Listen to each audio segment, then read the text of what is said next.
I want to thank Mark for taking class last week. Appreciate the work he did on that. And some of those things that he talked about at the beginning of class will come up again today, so it'll be good for us to be reminded of those things. As he left off, I think you all made it through verse 4, which, Mark, that's the way it goes sometimes, right? The discussion's so good, we just can't get very far. So appreciate that. We'll get some good, some fun discussion this time with some of this story that comes about with Belshazzar. Before we do that, let's begin with a word of prayer. Our wonderful God and Father, thank you for today and this beautiful display of your power and majesty in the weather that we have today, and in the way that we can look to the hills and see your grandeur, that we can look in the streets and see your creation going about their lives. Father, thank you for all the ways that you remind us that you are in control and that you truly are the Most High God, and that all kingdoms and all nations and all peoples are called to bow before you and are under your submission. Father, as they reject you, we draw closer to you and desire to see your goodness and learn of the ways that we can help them to see you. Help us, Father, as we look at the life of Daniel and Belshazzar this morning, that we would be in awe of your patience, of your mercy, but also to tremble at the thought that your wrath and your judgment is final, and that you are a God slow to anger, but who will by no means clear the guilty. Let us never grow bold in seeking our own lives, but let us humble ourselves before you and call you the one true living God. Thank you, Father, for this time of study. It's in your Son's name that we pray. Amen. All right, so Daniel chapter 5. Belshazzar is now drinking of wine from the gold and silver vessels. I love that you all pointed out in chapter 5 and verse 2 that they are the vessels of gold and silver that Nebuchadnezzar, his father, had taken out of the temple in Jerusalem. And Mark's statement, who writes the history? The victor. But here it's interesting. Belshazzar attributes these to the things that Nebuchadnezzar had gained in his conquest. And yet in chapter 1 and verse 2 we're told, well, God gave those to Nebuchadnezzar. God offered them into his hand, and it was likely for such a time as this. And so we have them, Belshazzar gathering his family and his lords and his wives and his concubines to drink from these same vessels. And it says in verse 4 that they drank and praised the gods of gold and silver, bronze, iron, wood, and stone. And then continuing on in verse 5, it says, immediately the fingers of a human hand appeared and wrote on the plaster of the wall of the king's palace opposite the lampstand. And the king saw the hand as it wrote. Then the king's color changed, and his thoughts alarmed him. His limbs gave way, and his knees knocked together. The king called loudly to bring in the enchanters, the Chaldeans, and the astrologers. The king declared to the wise men of Babylon, whoever reads this writing and shows me its interpretation shall be clothed with purple and have a chain of gold around his neck, and shall be the third ruler in the kingdom. Then all the king's wise men came in, but they could not read the writing or make known to the king the interpretation. Then King Belshazzar was greatly alarmed, and his color changed, and his lords were perplexed. All right, take a moment to mark that up or gather your thoughts, and then we'll talk about it.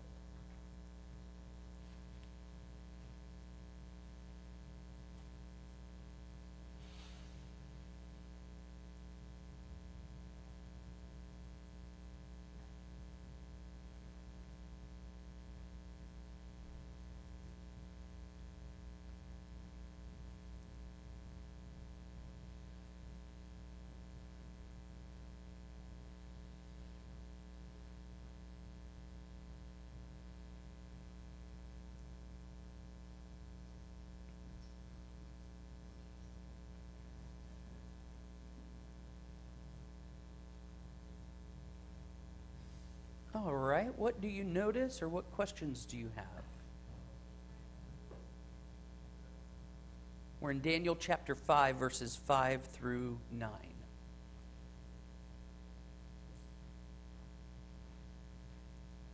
Karen.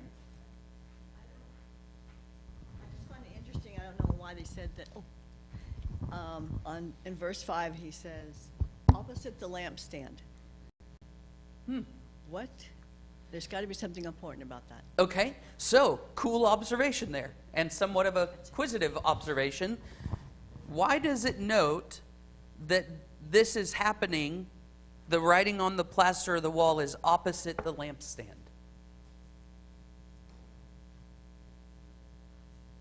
Okay, so it's at least lit, so that there's light being cast on it. It's something that can be easily seen. It's not being done in darkness. That could be part of it, absolutely. What else? Gary? Temple. Wasn't there a lampstand in the temple? Yes. And I think there's some significance to that. That where are we right now? That we are in the king's palace. We are in his inner sanctum of sorts, right? We're in his dwelling place. And here comes this thing, the fingers of a hand come in and infiltrate this holy dwelling place of the king. And he makes it, I think, potentially some of the imagery to go along with not only is this area lit, but it reflects the image of being in the holy place where the lampstand is, right, of the temple. I think there's this imagery that this is happening in this holy place for the king's dwelling.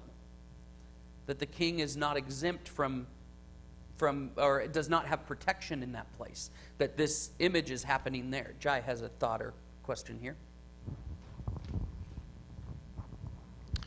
I have a thought that beside the lampstand that maybe, or propose it, that is where maybe they had dance or entertainment for his group, that everybody would actually be looking in that direction. Yeah, sure. So, I mean, certainly we have, we saw back in verse 1 that there's 1,000 of his lords. We also see that his wives, plural, his concubines, plural, they are all there. This is a large gathering, right? So there's a lot going on, and so this lampstand could be lighting an area of entertainment as well. Certainly would be lighting this feast that they're participating in, okay? So everyone's very clear what's going on here, right? And so he has this hand, and I find it interesting, the language there, the fingers of a human hand. Just the fingers is what it seems to give me, not as I often see depicted, a whole hand kind of with the fingers attached. Now, maybe that's what we're supposed to see is the hand, but the fingers are there. Go ahead, Aaron. Later in the verse, the king saw the hand as it wrote. Okay, So a fuller hand image. Okay. King saw the hand in verse 5 later on. Yep. Okay, what else do we see going on here? What other interesting word choices or phrases or questions? Scott? Yeah, the image of that hand, can you hear me? Is it Yeah. Okay. I can't hear it back here, isn't that funny?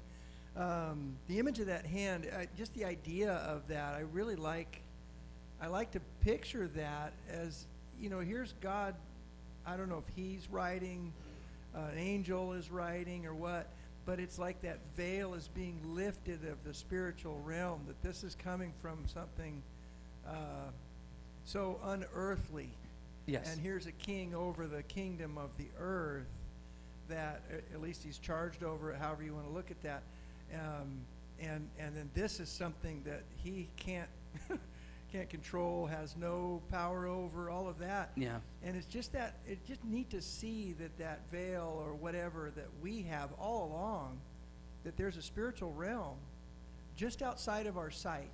Yeah. And it's just like it's just lifted, and here you get to see an image coming from that. So Yeah, and we start to see that even earlier in Daniel as we see the angel with Shadrach, Meshach, and Abednego, and we're going to continue to see this disclosure of a heavenly realm sending signs into what the physical realm can see.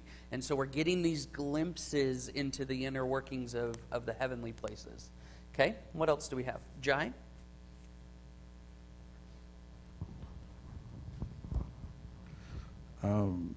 What I see also, as we had from Nebuchadnezzar, as soon as he worshipped all that he had built, everything, God immediately came to him and told him that it was going to be stripping from him, just as well as here. As soon as he praised his gods of silver, bronze, iron, wood, and stone, that immediately God brought this finger about. Okay, so good. We see that I like that idea here. So verses 1 through 5, Belshazzar's having his way. He's throwing his feast. And as soon or immediately as they take the sips of wine from these vessels that God had in his house of worship, that God had given to Nebuchadnezzar, as soon as they take sips from that, God acts, right? So the people were there imbibing well before these vessels came in. But once these vessels came in on scene, immediately God took action. Okay? Mark. Basically, he essentially took something that God had sanctified and made it common. And so, Yes. I think he knows, well, we find out he does know what he's doing. This is an affront to God. Yeah. And, I try to imagine what's going on with this plaster that the hand is writing on. Is it like, we think of plaster as being concrete. I don't think that's it. I think it's more like a whitewash or something. Yeah. And how is this working? Is he actually scraping it off? There's some strength behind this. And like what Scott's talking about, this is the veil of that spiritual realm. And I think he's seeing, maybe I've tempted the wrong person here. Yeah. Yeah. Well, and you see that he is taken aback, right? I mean, he is beside himself when he sees this. Now, I don't know how drunk he is at this point, but he's at least had some, and he starts seeing this vision. But even in his drunken state, whatever level that is, this scares the life out of him, right? I mean, look at how it describes it in verse 6. His color changed. He went pale as a ghost, as we would say. His thoughts alarmed him. He became anxious and fearful. His limbs gave way. I mean, it just felt like all the strength was taken from him, right? And his knees were knocking together. It's that idea of I'm just shaking in my boots, as we might say. Lisa. Well, much like Pharaoh had forgotten who Joseph was. None Yes. of them remembered anything that had to do with the God of Joseph. And so by the time Moses came along, Pharaoh had nothing but contempt for the God of the Hebrews. And I think we're seeing the same thing here. He has no idea about Nebuchadnezzar's the complete connection and the things that seems like he has no idea of anything that happened with him between Nebuchadnezzar and God. Right. So he has utter contempt for the gods of the Hebrew people. Yeah. Who he considers gods. They always say gods. He's not using the term God in any of this. Right. Yeah, he's using the plurality. Remember, back then, their idea was there's many gods. We have a god of gold. We have a god of silver. We have a god of wood. We have a god of all these things, right? And so here he's saying, look, I'm not honoring this God. This God doesn't hold any weight in my mind. I have these other gods that are more important. Now, what does Belshazzar mean?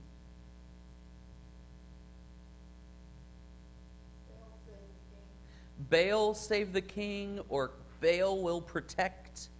You right? Yeah. Is Baal protecting the king in this instance? In his inner sanctum across from the lampstand? No. Baal can't stand in the way of this God. This is a unique situation. And he's being shown forthright that this, you need to understand, your God has nothing for you. Scott, and then Kay. Yeah, you know, this came to me while we're talking about all this, because of all that good discussion, that here is, they normally worship these dumb idols, these mute, they're made of wood or stone or metal or whatever, carved by human hands. Here's a living, moving image of God in comparison to that Baal or whatever God you want to choose. This one is showing himself so different than all those gods. And look at the fear that it puts in Belshazzar. Just his, his knees knocking. I mean, I don't know if anybody's ever experienced that. First time I ever got up to do any public speaking in a pulpit, literally, I remember telling people, I never thought your knees would knock. And right. Mine did shake. Yeah. So. It's intimidating sometimes. There's situations that cause us that anxiety. We're going to have Kay as well, if you would, Tom. But yeah, absolutely. We see this contrast of the inanimate objects that are being worshipped by Belshazzar versus this fully animated and uncontrollable image that is coming and presenting itself to the king. Go ahead, Miss Kay. Well, I thought it was interesting that Belshazzar's name is the same and means the same as Daniel's name that Nebuchadnezzar gave him, Belteshazzar. Yeah, there's a slight nuance, and we'll cover that when we get down to where Daniel's on the scene, because I think we're seeing a play on the names there. But yes, we see this with Baal, right? Baal is the key there, that these names are representing the God that they serve or the God that they call on to protect them. So notice how Belshazzar operates, at least. So he's afraid, and what does he do? Calls the wise men. Sound familiar? Nebuchadnezzar did the same thing. That's a common thing. The kings go, I don't understand it, so I'm gathering all the wisdom that I know how. Get in here. Now, what's different about how Belshazzar talks to them versus how Nebuchadnezzar talks to them? Ida has a thought there, or maybe something else. That's fine if you do. No, I just think it's interesting that he doesn't tell them he's going to kill them. Yeah. Yeah. Belshazzar, as opposed to how Nebuchadnezzar did, Nebuchadnezzar says, do this or you'll die. Belshazzar says, do this and I'll reward you greatly. Right? Lisa. Culture was. It's a little more common for the culture to do things that way than how Nebuchadnezzar did. Yeah. And yet, in that more appropriate way to do things, he's showing another contrast to Nebuchadnezzar and what Nebuchadnezzar had learned, right? So we're just seeing a complete difference between these two kings that are leading this foreign nation that have power over the people of Judah. Now, what does he promise him? What does he promise them? What's all the good they're going to get?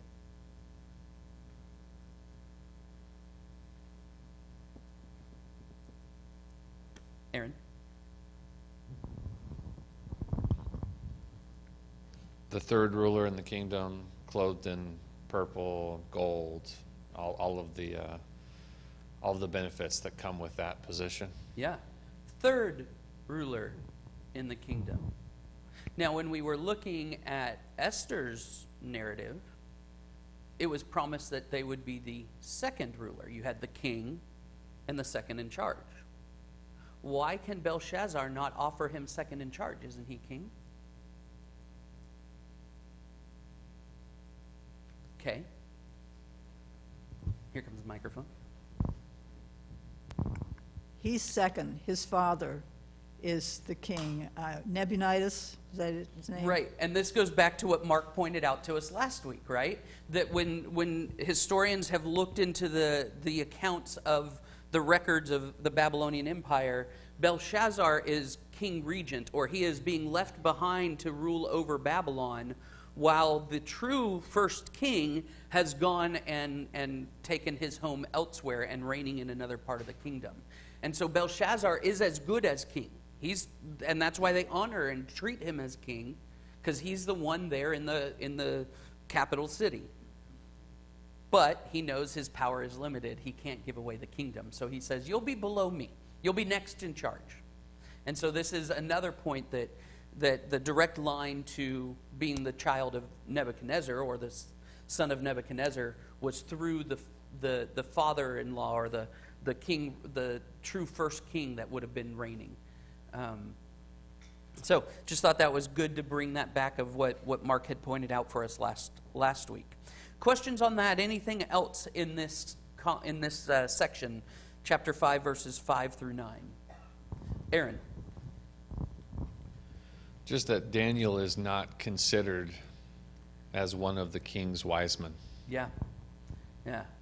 He's no longer present, as Lisa had mentioned before, that they've forgotten who he is almost, right? Go ahead, Lisa. Well, it's hard to imagine that, since these wise men, or all these people that he calls in, can't make any kind of interpretation, doesn't seem like it was possible for him to be any more afraid, considering, all that he went through just seeing the hand.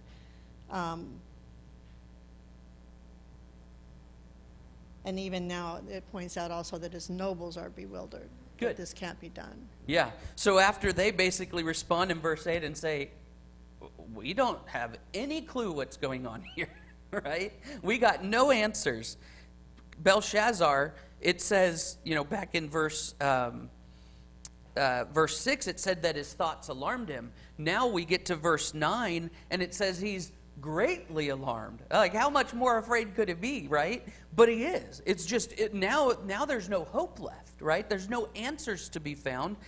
His color changes again. How much more pale and disgusting can you get at that point?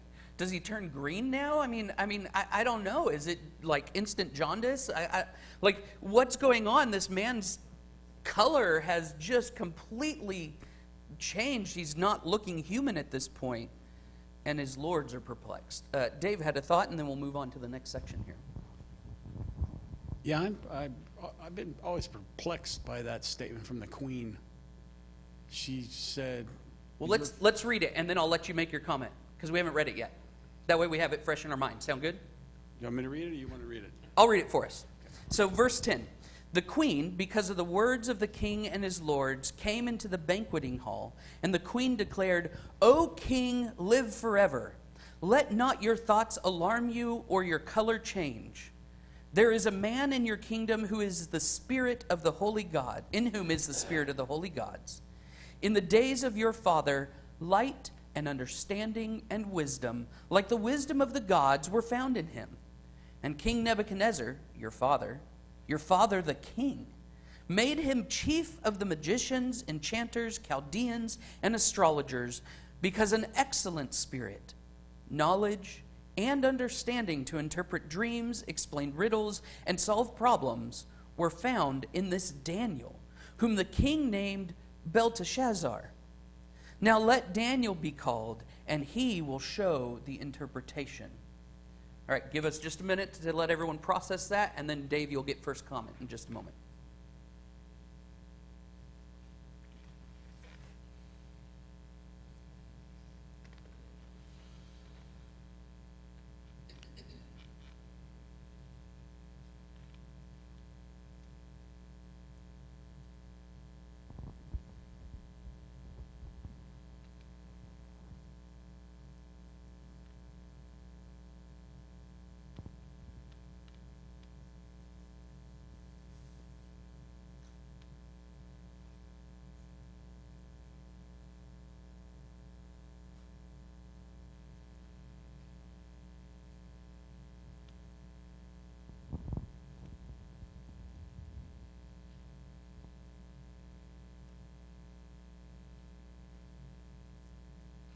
All right, Dave, what you got for us?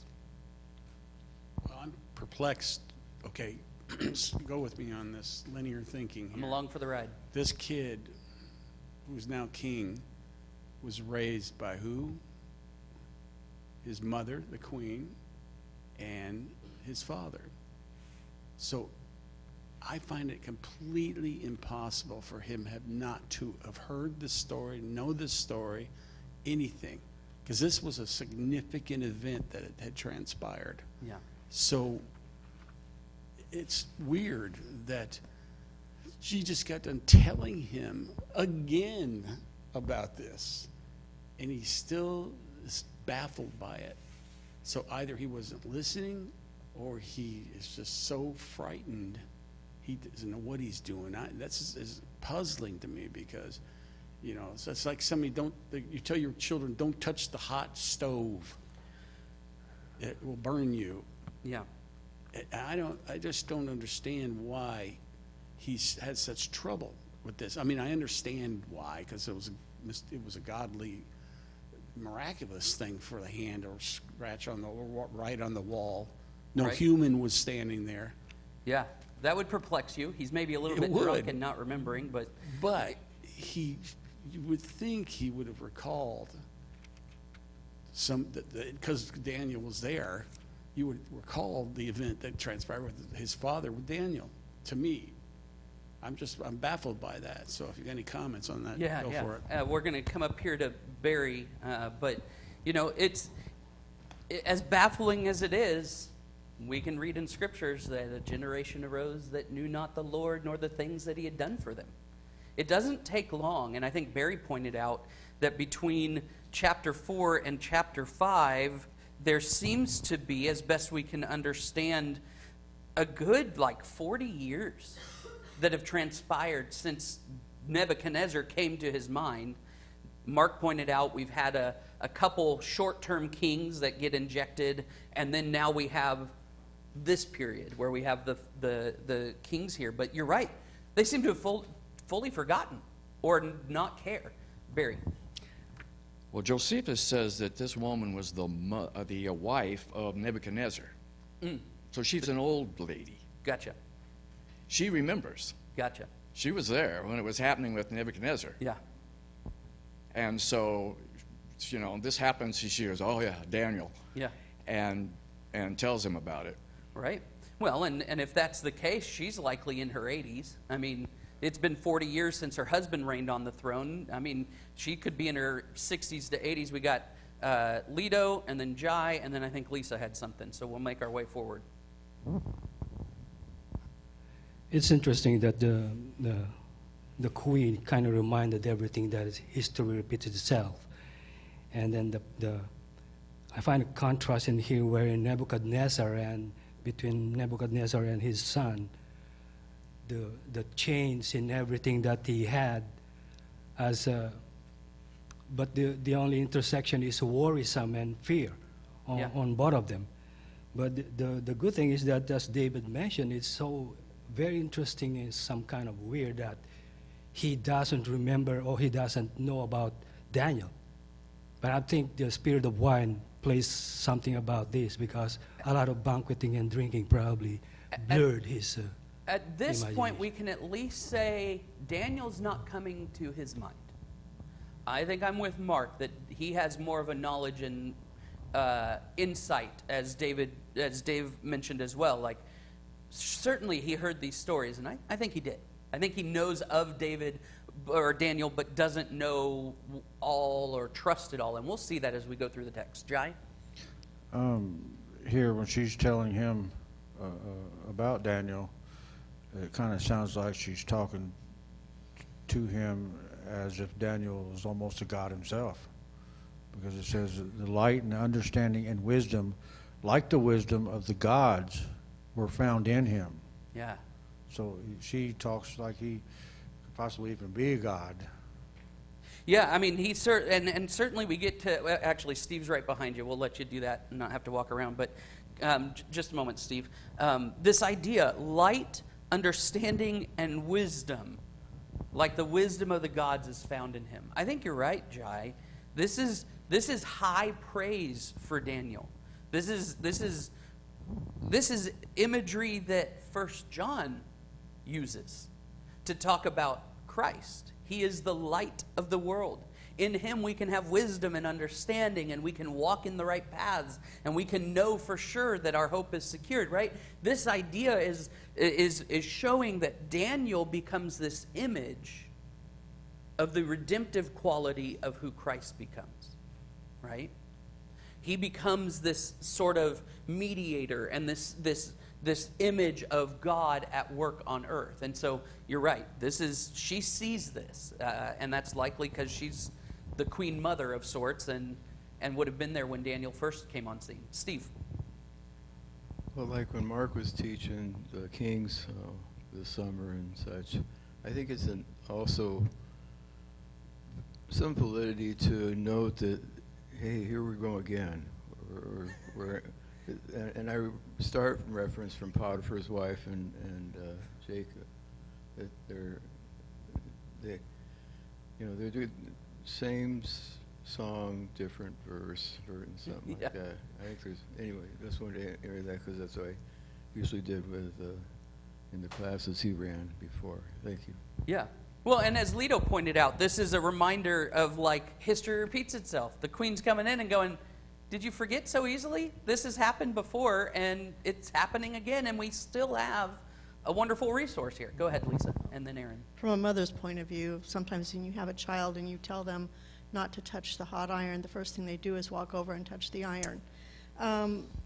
She may have had something to do with him when he was growing up, or she may have not had much to do with him. They did have nursemaids and people to take care of their children. It's interesting that she's not there at the banquet, but when she hears all the commotion, she comes immediately to see what's going on and then to reassure Part of him her that wisdom there's is not something. partaking in all the craziness. Right, and maybe if she's like me, she's already in bed. Yeah. So, And then her servants wake her up and go, you got to see what's going on over here. or they woke her up, one or Yeah. the other. But she came because of the tumult. She wasn't there Right. initially, so Sure. she's probably sober as well.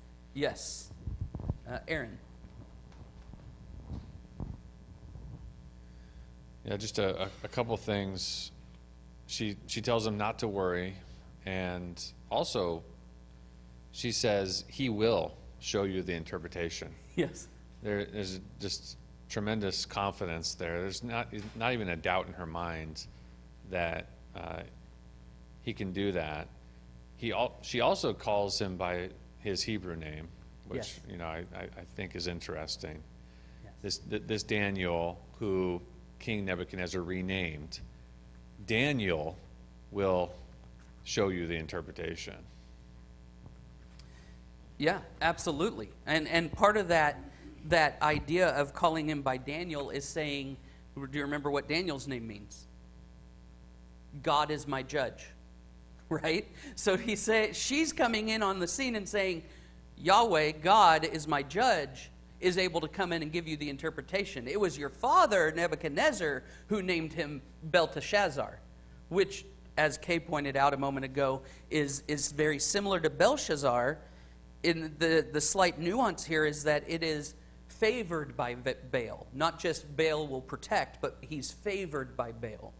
It was your dad who said he's favored by Baal, but it's actually his true character is God is his judge. Mark. This is the contrast that God makes over and again, and it's easy to kind of overlook the idolatry part of it because we know there's no such thing as any God other than God.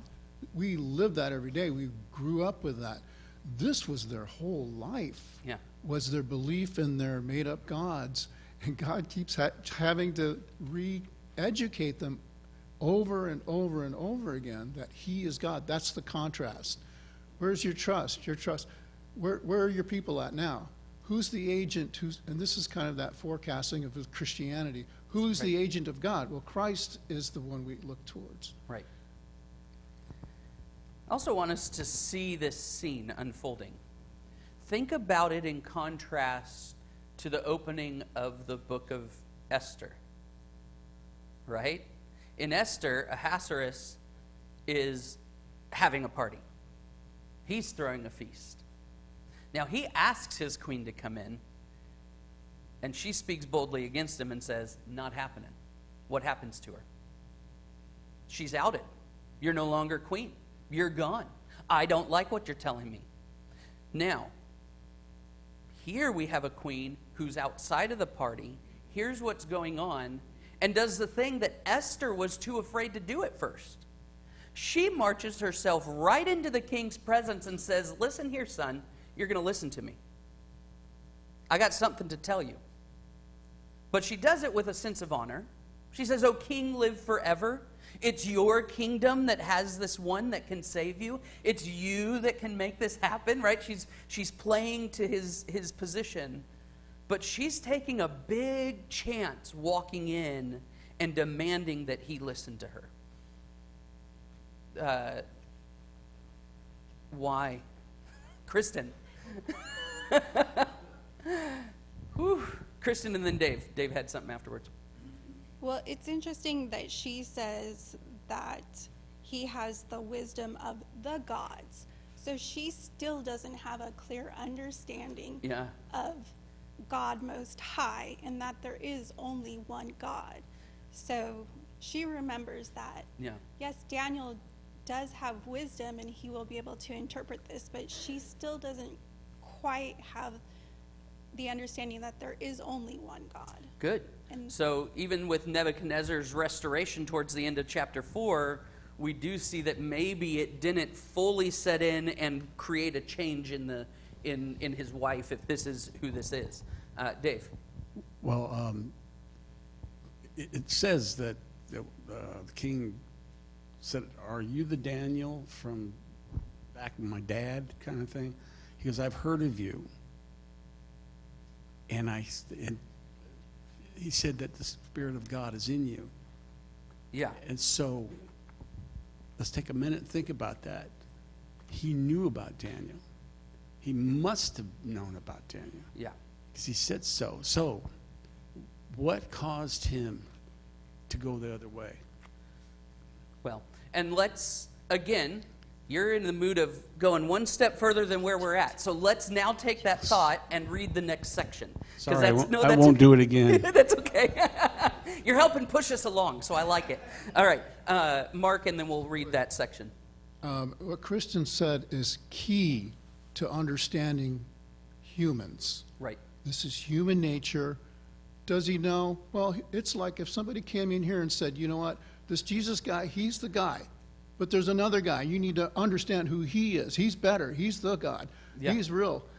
What would we do? We would go, yeah, right.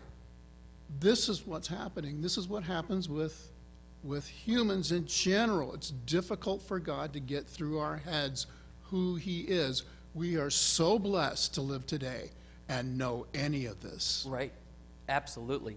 Beautiful insight into the character of humanity, but also seeing how God operates in the midst of all of that. It's a wonderful display. Okay, let's read on. Verse 13. Then Daniel was brought in before the king, and the king answered and said to Daniel, "You are that Daniel, one of the exiles of Judah, whom the king my father brought from Judah. I have heard of you, that the spirit of the gods is in you, and that light and understanding and excellent wisdom are found in you. Now the wise men, the enchanters, have been brought in before me to read this writing and make known to me its interpretation, but they could not show the interpretation of the matter. But I have heard that you can give interpretations and solve problems. Now, if you can read the writing and make known to me its interpretation, you shall be clothed with purple and have a chain of gold around your neck, and shall be the third ruler in the kingdom." All right, take just a moment, and then we'll talk about that. We'll see how far we get into that today.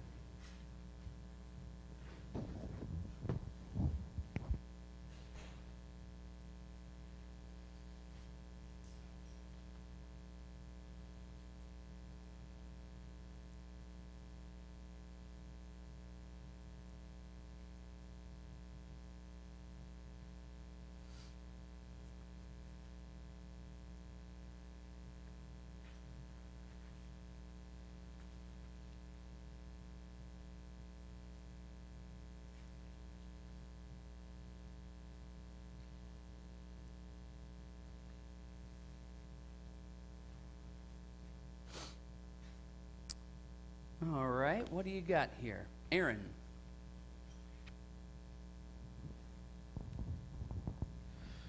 Well, the queen just got done telling the king about Daniel. Yeah. And so he reiterates what he heard. That's all we know from that. It could be that he's just now being told of Daniel. It could be that he was told of Daniel many times before but never really heard it or learned it or remembered it. But now he knows of him. But yeah, the wording is really interesting. He's unsure. He lacks the confidence that the queen lacks. Right. Without a doubt. You know, you're that Daniel. I have heard of you. I have heard of you a couple times. And now I'm going to reward you if you can Yeah. can do this. Yeah, everything's theoretical at this point. Yes. I've heard of you, but I don't know you. I've not really known much of you. But what I do know is that they say that you can do this. So if you can, here's what I'm dangling in front of you. There's Right. some good stuff for you.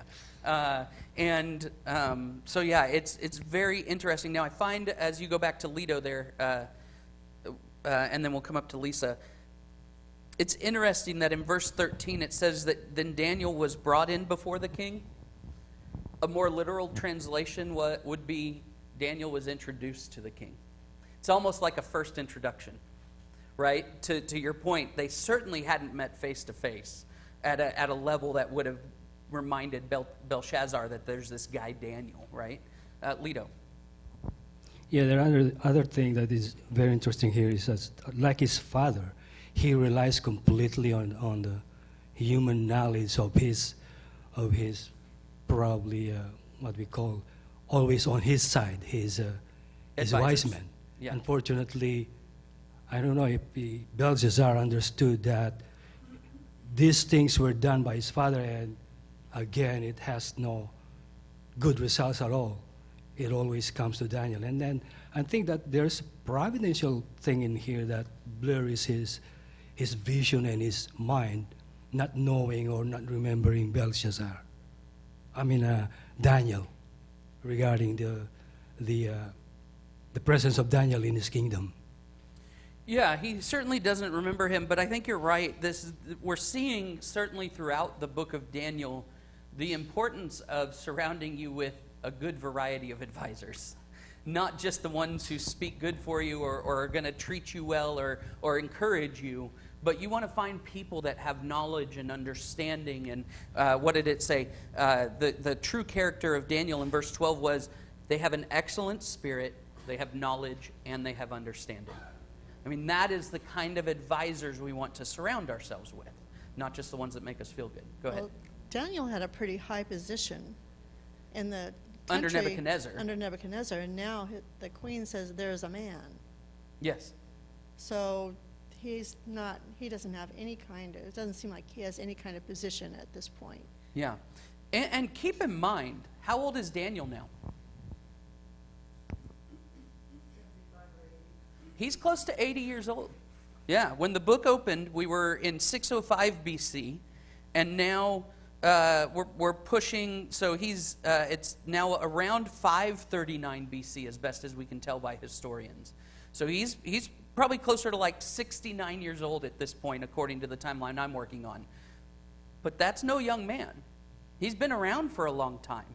He had held high positions. He would have been written, his name is written in the books of the records of the kings, according to some of the stories we've already read. Right? So, they would have known him, but Belshazzar doesn't. I saw another hand. We'll do it next week. Hold that thought. All right. Appreciate y'all's comments and attention. We'll get into it next week and see what happens in the story.